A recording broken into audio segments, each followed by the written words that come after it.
S'ha apagat.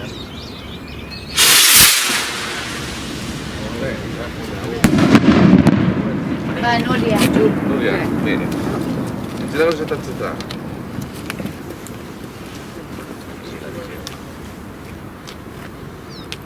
Ai, Manel. Seguretat. No, Manel. Alf.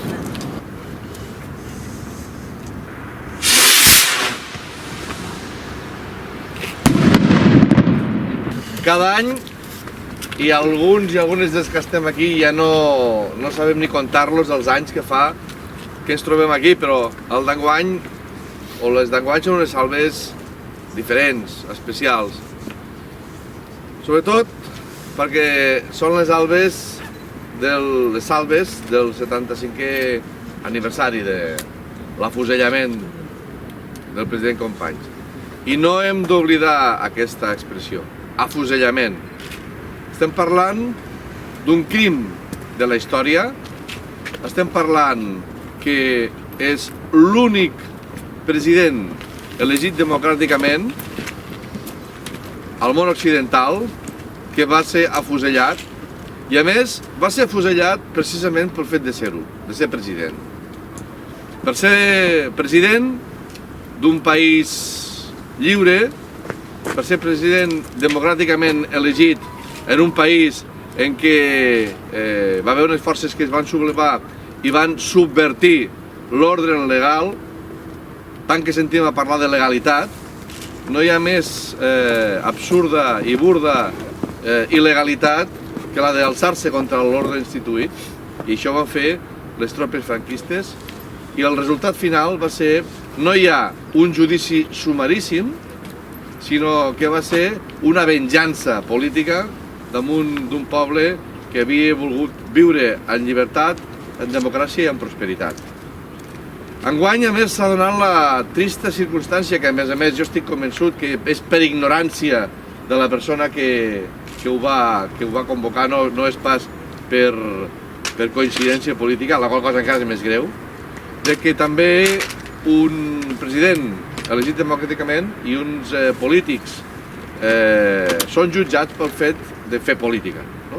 I això és una cosa que al segle XXI, en un país que es diu avançat o en un estat que es diu democràtic, no s'hauria de permetre i s'està produint.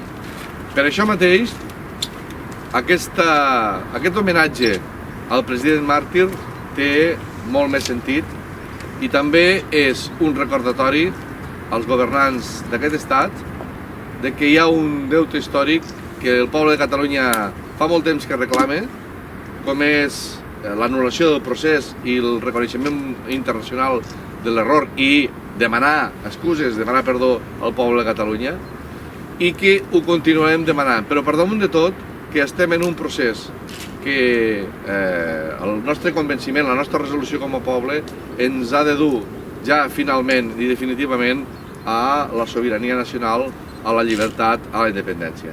Per tot plegat, companyes i companys, un cop més, però amb molta més força, visca Catalunya lliure!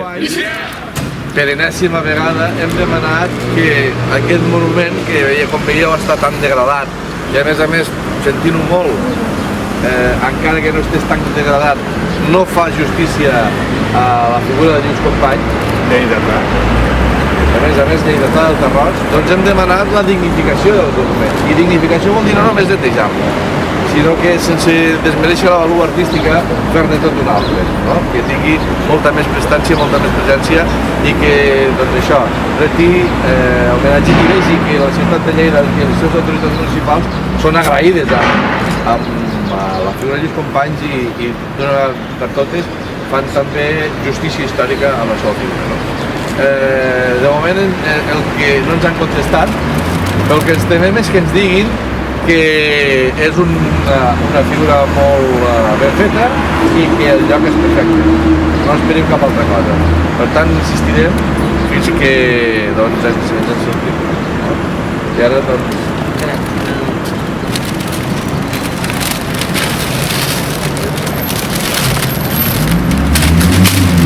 Posa al teu costat potser. No. Perfecte.